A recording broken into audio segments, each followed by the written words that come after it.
வணக்கம். இந்த பதிவில் நாங்கள் எதை பற்றி பார்க்க போகிறோம் அப்படின்னு சொன்னால், நீங்கள் உங்களுடைய வாழ்நாளில் முக்கால்வாசி நேரத்தை வீட்டிலேயே கழிக்கிற ஆளாக இருப்பீங்களானா இந்த பதிவு உங்களுக்கு தான்.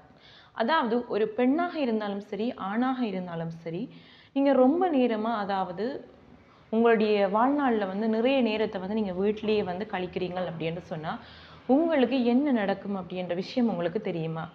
முதலாவது நீங்கள் ஒரு இடத்துக்குள்ளேயே அதாவது ஒரு குறிப்பிட்ட ஒரு இடத்துக்குள்ளேயே நீங்கள் அடைபட்டு அந்த இடத்துக்குள்ளேயே உங்களுடைய வாழ்நாளில் முக்கால்வாசி நேரங்களே நீங்கள் கழிச்சு கொண்டிருக்கும் பொழுது என்ன நடக்கும் அப்படின்னு சொன்னால், மனது ரீதியாகவும் நீங்கள் உடல் ரீதியாக ரொம்பவுமே சோர்வாகவே உணர்வீங்க.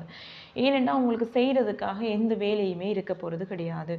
அது மட்டும் இல்லாமல் உங்களுடைய மனமானது என்ன செய்யும் அப்படின்னு சொன்னால், தேவையில்லாத நிறைய விடயங்களை யோசித்து குழம்பி மேக்சிமம் அது நெகட்டிவான எண்ணங்களை மட்டுமே உங்களுக்கு தெரிறது மாதிரியாகத்தான் இருக்கும்.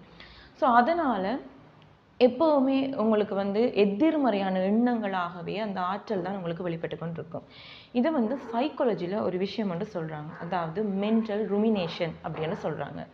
அது எப்போவுமே நெகட்டிவான விஷயங்களை மட்டுமே நாங்கள் யோசித்து கொண்டு எதுவுமே பண்ணாமல் அந்த மனது ரீதியாக நீங்கள் முழுவதுமாக சோர்வடைந்து ஒரு நிலைமையில் நீங்கள் முழுக்கமாக காணப்படுவீங்க. அப்போ உங்களுடைய மனமானது என்ன ஆகும் அப்படின்னு சொன்னால், முக்கால்வாசியாக நீங்கள் மந்த நிலை அப்படின்ற ஒரு விஷயத்துக்கு நீங்கள் அடைஞ்சிடுவீங்க. ஸோ அதனால தான் வீட்டில் இருக்கக்கூடிய முக்கால்வாசி பெண்கள் என்ன செய்கிறார்கள் அப்படின்னு சொன்னால், எதை பற்றியுமே யோசிக்க முடியாமல் எதுவுமே செய்ய முடியாமல் இருக்கிறாங்க. ஆனால் அவர்களுக்கு வேறு வேறு விதமான எண்ணங்கள், வேறு வேறு விதமான குழப்பமான நிலைகளுக்கு அவர்கள் தள்ளப்படுகிறார்கள். இதுதான் அதற்கு காரணம். ஸோ பெண்களாகிய நாங்கள் வீட்டில் இருக்கிற நேரங்களை எப்படி யூஸ் பண்ணி கொள்ளலாம் அப்படின்ற விஷயத்தை நீங்கள் கற்றுக்கொள்கிறது ரொம்பவுமே முக்கியமான விஷயம். ஸோ வீட்லேயே நிறைய நேரத்தை கழிக்காமல் கழிக்கிற நேரத்தை கூட பிரயோசனமாக நாங்கள் ஆக்கிக்கொள்வது எங்களோட கையில் தான் இருக்குது.